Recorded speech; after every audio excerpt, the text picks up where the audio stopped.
స్వాగతం. నేను మీ నాగేంద్ర కుమార్. ఇప్పుడు ప్రెజెంట్ అంటే ఇది నా పర్సనల్ ప్రోగ్రామ్, నా స్పెషల్ టచ్ కిందే వస్తుంది. ఎందుకంటే ఇప్పుడు నేను మీకు ఇంట్రడ్యూస్ చేస్తున్న ఈ డైరెక్టరు మొన్ననే దేవానా అని ఒక అద్భుతమైన దృశ్య కావ్యాన్ని ప్రజెంట్ చేశాడు. అందులో కథ గురించి నేను చెప్పను, కానీ ఆ కథ వెనకాతలు వాళ్ళు పడే కష్టాలు, వాళ్ళ కన్నీళ్ళు, ఆ ప్రయాస, ఆ ప్రయాణంలో వాళ్ళు ఎక్కే ఎత్తులు, దిగే పల్లాలు, నిజంగా ఎంత కష్టపడతారో ఒక సీన్ రాయడానికి, ఒక కంటెంట్ తీసుకురావడానికి, దాన్ని మళ్ళీ ప్రజెంటేషన్ ఎలా చేయాలి, ఇన్ని సాధక బాధకాలు దాటి ప్రాయోపవేశాలు, పరకాయ ప్రవేశాలు చేసి మొత్తానికి ఆ అవుట్పుట్ని తీసుకొచ్చి ప్రేక్షకుల ముందు పెడతారు. అలా పెట్టిన ఆ సినిమాలకి సరి అయిన ఆదరణ లభించినప్పుడు వాళ్ళకి భోజనం చేయకపోయినా వాళ్ళ ఆకలి తీరిపోతుంది. అలాంటి మన ప్రేక్షకుల తాలూకు అభిరుచి మేరకు మన ఆకలి కూడా తీర్చగలిగే థియేటర్లో అటువంటి సినిమాలు తీస్తున్న ఈ యువ దర్శకుల్లో మొన్న ఈ దీవానా డైరెక్టర్ శ్రీకాంత్ సంగిశెట్టి ఇప్పుడు మనతో పాటు స్టూడియోలో ఉన్నారు. ఆయన అడిగి ఈ సినిమా వెనకథల కథ, అసలు ఆయన ప్రయాణం ఏంటి అన్నవన్నీ అడిగి మీ తరఫున తెలుసుకుంటాను. Watch the programme and enjoy. చాలా చాలా అద్భుతంగా తీశారు సినిమా. నిజంగా ఆ లాస్ట్ సీన్ అయితే మాత్రం ఎవరికైనా, ఎంత కరుకు గుండు ఉన్నవాడికైనా, ఎంత కఠినాత్ముడికైనా కూడా కళ్ళని నీళ్ళు రావాల్సిందే. అసలు ఇంటర్వెల్ బ్లాక్ దగ్గరే ఇదైపోతాం. నిజంగా మీరు అలాంటి సినిమా తీసినందుకు నేను మొట్టమొదటి మీకు ఒక జర్నలిస్ట్గా, ఒక సీనియర్గా నేను మీకు ధన్యవాదాలు చెప్తున్నాను, అభినందనలు తెలియజేస్తున్నాను, శుభాకాంక్షలు. ఎందుకంటే సినిమాకి మంచి రిపోర్ట్ ఉంది అండ్ చాలామంది మెచ్చుకుంటున్నారు ఆ సినిమాని. నా రివ్యూ చూసి ఎంతమంది నాకు మెసేజ్లు పెట్టారు. జయంత్ పరాంజపే లాంటి ఒక పెద్ద దర్శకుడు మార్నింగ్ నాకు మెసేజ్ పెట్టారు. ఆయన సూపర్, మీ రివ్యూ చాలా బాగుంది, నేను సినిమా కూడా చూశాను, ఎక్స్ట్రాడనరీ ఫిల్మ్, అది I want to meet the director అనే మెసేజ్ నాకు రావడం, that is your victory. Yes sir.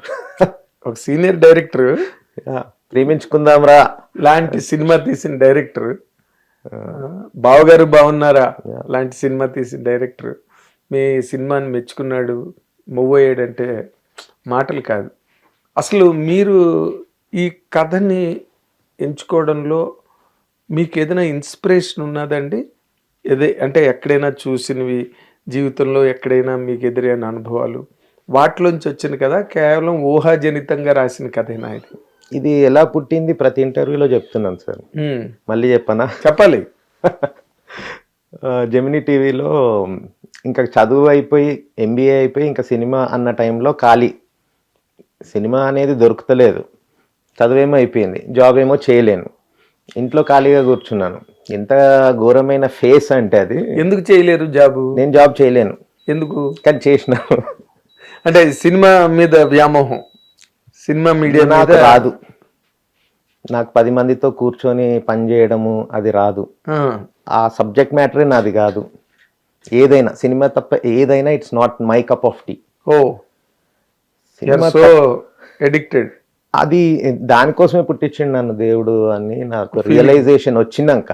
Realisation, feeling కాదు, రియలైజేషన్, డిస్కవరీ, సెల్ఫ్ డిస్కవరీ వచ్చినాక నాకు ఓకే, అన్నిట్లో కూడా నువ్వు ఎందుకు వెళ్ళలేకపోతున్నావు అనేది నాకు క్లారిటీ వచ్చింది.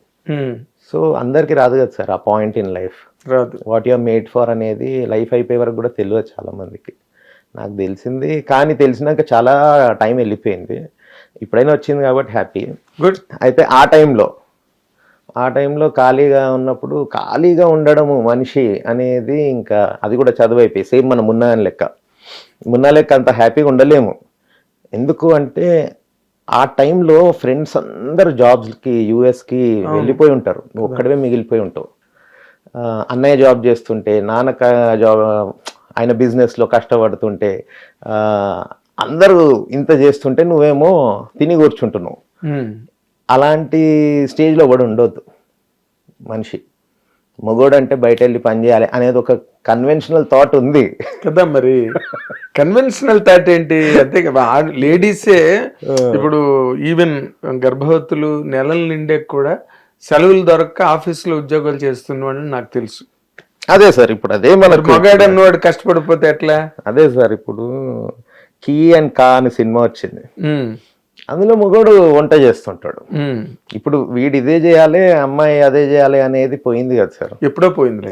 నేను మా వైఫ్తో అదే అంట, జాబ్లో కష్టపడుతున్నావు అంటే చెయ్యి, మనిషివే, నేను ఆడదాన్నే పడుతున్నా అనకు, నువ్వు మనిషివే, నువ్వు జాబ్ చేయి అంతే, నేను వచ్చినప్పుడు నచ్చినప్పుడు చేస్తాను.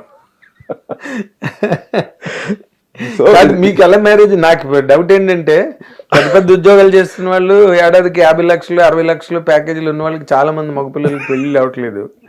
మీకు అసలు ఉద్యోగం లేదు, సద్యోగం లేదు, రూపాయి సంపాదన లేదు. నా భార్య బ్యాడ్ లక్ సార్ అది. అంతేనా? జాబ్ జాయిన్ అయిన 6 నెలల్లో పెళ్లి చేసుకున్నాను. మీరు జాబ్ లో జాయిన్ అయ్యారు, మొత్తానికి పెళ్లికే జాయిన్ అయినట్టున్నారు. పెద్ద జోక్ ఇది, కానీ it's true also little bit.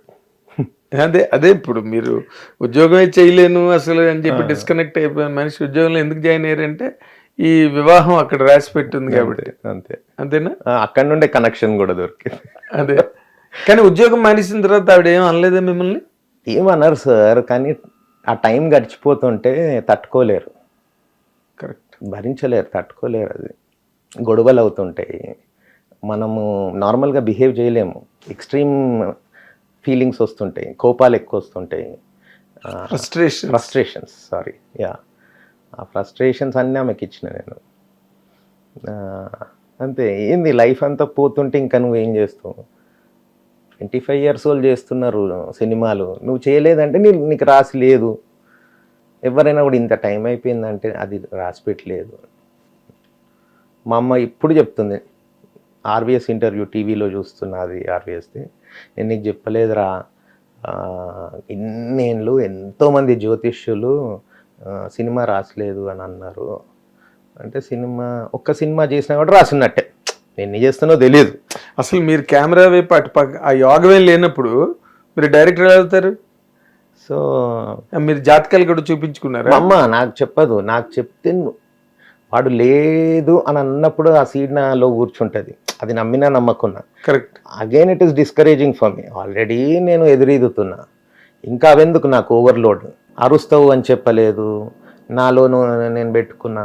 కానీ ఇప్పుడు చేసినావు, సినిమా చేసినావు, అది మాస్టర్ పీస్ చేసినావు, ఇప్పుడు వాళ్ళంతా తప్పని ప్రూవ్ చేసినావు కదా అంటే విల్ పవర్కి మించింది లేదని ప్రూవ్ అయింది. మైండ్ని మించిన ప్లానెట్ లేదు సార్, మైండ్ని మించిన ప్లానెట్ లేదు. ఇప్పుడు మరి మీకు జాతకాలు చెప్పిన వాళ్ళందరికీ సినిమా చూపించారా? ఎవరెవరో sir over a period of time. అదేలేండి, నెంబర్ ఆఫ్. వీళ్ళు కాకపోతే వాళ్ళు, వాళ్ళు కాకపోతే వీళ్ళు అలా చూపిస్తుంటారు. ఒక పిచ్చి ఎక్కువైంది అనుకోండి, అంటే ఏం లేదు, మీరు ఏమైపోతారేమో బెంగ మదర్ కదా. అదే పెళ్ళి ఒకటి అయిపోయింది, పెళ్లి ముందు నుండి స్టార్ట్ అయ్యి కంటిన్యూ అయింది. సో అది అప్పుడు పెళ్లి ముందే జరిగింది. ఇది టీవీలో అమ్మాయిని చూసి మున్నాగాడి క్యారెక్టర్ నాది రాసుకుంటా, అందంగా ఉన్న అమ్మాయిని చూసి ఖాళీగా ఉన్నాం కదా సార్, వేరే పని లేదు, టీవీ ముందు కూర్చోవడము, పొద్దున అమ్మాయిని చూడడం జెమినీ టీవీలో, బాగుంది బాగుంది. షీ వాజ్ లైక్ ఆర్డినరీ, ఎవరైనా చూస్తే ఏం టేస్ట్ అని ఇది అంటారు, బట్ మీ కళ్ళకి అది బాగుంది. అదే కావాల్సింది రంభ, తా ములిగింది గంగా అంటారు. సో మన ఎదురుగా అమ్మాయి వచ్చినా కూడా మాట్లాడే అంత ధైర్యం లేనోడిని, ఈ అమ్మాయిని వెళ్ళి కలిస్తే ఏమవ్వచ్చు అన్న థాట్స్ అన్నాయి. ఇట్లా అవ్వచ్చు, అట్లా అవ్వచ్చు, ఇలా కూడా అవ్వచ్చు కదా అని పక్కన అది యూనివర్స్లో తిరుగుతుంది ఆ ఐడియా, యాంటీనా పట్టేసి. మా ఫ్రెండ్ అని పిలిచి, తేజ పవన్ వాడి పేరు, అని పిలిచి కేఫ్లో కూర్చొని ఒక ఐడియా వచ్చిందిరా ఇట్లా అంటే, ఇంకేంది ఇది నీ ఫస్ట్ ఐడియా అవ్వాలి అన్నాడు. ఫస్ట్ ఫిలిం అవ్వాలి, ఫస్ట్ ఫిలిమే అయింది. వాడు ఏ నోట్తో అన్నాడు. రైట్. అంటే అంతమంది జాతకాలు చెప్పిన వాళ్ళకన్నా ఇతని మాట పవర్ఫుల్ గా పనిచేస్తుంది. ఫ్రెండ్ పవర్, అది ఫ్రెండ్ పవర్. బాగుంది. అంటే మీరు ఉద్యోగం చేయకుండా చదువుకుని ఉద్యోగం చేయకుండా ఇంట్లో కూర్చుంటే, అంటే మీరు బాగా financially well to do family నుంచి వచ్చారండి? వెల్ టు డూ లైఫ్ స్టైలే. నేను అంటుండే, మాకు 10 కోట్ల ఆస్తి కాదు, అప్పు ఉంది. మా నాన్న ఒక ఊరిని ఆల్మోస్ట్ దత్తత తీసుకొని 20 ఏళ్ళు 30 ఏళ్ళు సాకిండు దాన్ని. అంటే హీ యూస్ టు, ఇప్పుడు కూలిపోయిన టెంపుల్ ఉంది, అక్కన్న మాదన్నలు కట్టి దాని మీద గోపురాలు కట్టి టెంపుల్ని కట్టించాడు ఎర్లీ 90s 80sలో. అప్పుడు హీ స్పెండ్ 10 lakhs. మేము కిరాయి ఇంట్లో ఉండేవాళ్ళము ఇల్లు గుడి, అండ్ దెన్ వెటనరీ హాస్పిటల్, గర్ల్స్కి టాయిలెట్స్ లేవు, స్కూల్ బాగాలేదని స్కూల్ కట్టించేసి సర్పంచ్ మా నాన్న స్కూల్. ఏ ఊరు మీది? ఉద్దేమర్రి అని, ఇటు కీసరాగుట్ట నుండి వెళ్ళొచ్చు, షామీర్పేట నుండి వెళ్ళొచ్చు. 40 kilometers ఫ్రమ్ సికింద్రాబాద్. ఇంత చేసిండు. మేము కిరాయి ఇంట్లో ఉండేవాళ్ళం, రెంటెడ్ హౌస్లో. కట్టొచ్చులే, money is just flowing, business and everything. ఏ బిజినెస్ చేసేవారు మీ ఫాదర్? మా నాన్న ఇంకా Bhuvanagiri MLA, he use to be home minister also, Madhav Reddy garu, Elimineti Madhav. మేము బాబాయ్ అన్నాం చిన్నప్పటి నుండి. వాళ్ళు రూమ్మేట్స్ అండ్ క్లాస్మేట్స్ అండి మా నాన్న. సో బోర్వెల్స్ ఇన్ బిజినెస్, స్టేట్లో ఆల్మోస్ట్ ద ఫస్ట్ అనమాట వీళ్ళు స్టార్ట్ చేసింది. సో ఇండియాలో చాలా అన్ని స్టేట్స్లో బోర్వెల్స్ మావే. దాని తర్వాత మా నాన్న సర్పంచ్గా చేస్తాడు మా ఊరికి. ఆయనకి ఇంకా అదే ఇల్లు, మా ఇల్లే సెకండ్ హోమ్. బాగుంది. అదేలేండి, అప్పట్లో చాలా మారలిస్టిక్ గా ఉండేవారండి. That is the reason. Even Malla Reddy garu అంటారు, నాకు బోర్వెల్స్ పరిచయం చేసిందే నరసింహలన్న అని చెప్తారు ఆయన. ఓకే, ఫస్ట్ బిజినెస్ ఆయనది కూడా బోర్వెల్స్ బిజినెస్ ప్రామినెంట్గా ఉండే, అంటే మా తర్వాత. ఓకే, సో మీకు డబ్బుకి 10 కోట్ల అప్పు మరి ఎలా తీర్చారండి? అంటే వచ్చేది ఇప్పుడు ఇంతే ఉంటుంది కదా సార్, ఫ్లో ఎట్లుంటుందో, ఐ మీన్ ఎఫ్లక్స్ కూడా అట్లనే ఉంటుంది. డబ్బు వాల్యూ ఉండదు. లోన్స్ ఎంత తీసుకున్నా అదే లోన్స్ అనేవి ఒక 50 lakhs తీసుకుంటే in no time it will becomes, అంతే కదా, అంతే కదా, అట్లా సార్. ఓకే, మరి అవన్నీ వాటి నుంచి బయటపడ్డారా? ఇంకా ఈవెన్చువలీ ప్రాపర్టీస్ పోయి. అక్కన్న మాదన్న గారు కట్టిన గుడిని మళ్ళీ మీరు రెనోవేట్ చేశారు, పూర్తిగా కట్టవలసి వచ్చిందా? అది మండపాలు అవన్నీ ఉంటాయి, కానీ వాళ్ళు అసలు ప్రతిష్టనే చేయలే. 2 ఉంటాయి, శివాలయం అండ్ రామాలయం. రామాలయంలో వెంకటేశ్వర స్వామిది విత్ ఎవ్రీథింగ్, టీటీడీ నుండి విగ్రహాలు తెచ్చి ప్రాపర్గా. శివాలయం కట్టలే మా నాన్న. ఇప్పుడు రీసెంట్గా అందరు ఆ విలేజర్స్ వాళ్ళు ప్రోయాక్టివ్గా, అప్పుడు ఎవరు లేకుండే ప్రోయాక్టివ్గా మా నాన్ననే అందరిని కదిలించాలి. రండి కదలి రండి. ఇప్పుడు బాగుంది టీమ్. వాళ్ళకు చాలా మందికి మా నాన్న ఇది కట్టిండని కూడా తెలియదు ఇప్పుడు అక్కడ పిల్లలకు. మరి ఏవి ఆయన పెట్టొచ్చులే అక్కడ, ఇవి అంటారు కదా సార్ ప్లేట్స్, నేమ్ పెట్టాలని కూడా ఆయన లైట్. ఎంత ఏజ్ ఆయనకి ఇప్పుడు? 2000, ఇప్పుడు 5 years అయిపోయింది సార్ ఈ పాస్ట్. నేను సినిమాకు ఈ సినిమా నేను తీసిన, ఇంకెన్నో సినిమాలు నేను తీస్తా అంటే my signature will be that emotion. ఆ ఇమోషన్, ఆ మంచితనం, ఆ ప్యూర్ హార్ట్ అంతా మా అమ్మ నాన్నదే. హీరోది మీరు అంతే. ఆ ప్యూర్ హార్ట్ లేకుండా సినిమా తీయలేం. ప్యూర్ హార్ట్ లేకుండా సినిమా తీయలేం. సెన్సిటివిటీ, ప్రతిదాని పని ఏదైనా చేయొచ్చు, ప్యూర్ హార్ట్ లేకుండా కానీ సినిమా మాత్రం తీయలేరు. Correct, that's truth. So hit TV app, ఇందులో short news, live news, entertainment shows, movies, digital magazines తో పాటు మీ జిల్లా వార్తలను కూడా ఫ్రీగా చూడొచ్చు.